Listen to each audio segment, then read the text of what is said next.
এক সাহাবীকে জিজ্ঞেস করছে, আপনি বলেন তো নবী কেমন? উনি বলছে কাসিমুল ওয়াজহ, এক শব্দ কইছে, মানে হলো তিনি ছিলেন এমন যার প্রতিটা অঙ্গ, চোখ, নাক, কান, হাত, আঙ্গুল, ঠোঁট, প্রতিটা অঙ্গ যদি আলাদা আলাদা দেখি তাইলে সবচেয়ে সুন্দর, সারা অঙ্গ যদি একসাথে দেখি তাইলেও সবচেয়ে সুন্দর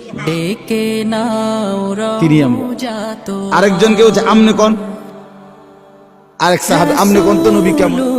উনি বলতেছে আমি কইতাম না, তিনি ছিলেন এমন ওয়াসিমুল ওয়াজহ, তিনি ছিলেন এমন যাকে একবার দেখলে আবার দেখতে মন চায়, দ্বিতীয়বার দেখলে প্রথমবারের চাইতে আরো সুন্দর মনে হয়, যত তারে দেখি তত আরো সুন্দর লাগে।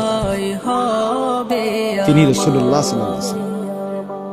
আহা মুসলমান, কাকে ছেড়ে দিলাম, কার সুন্নাত ছেড়ে দিলাম?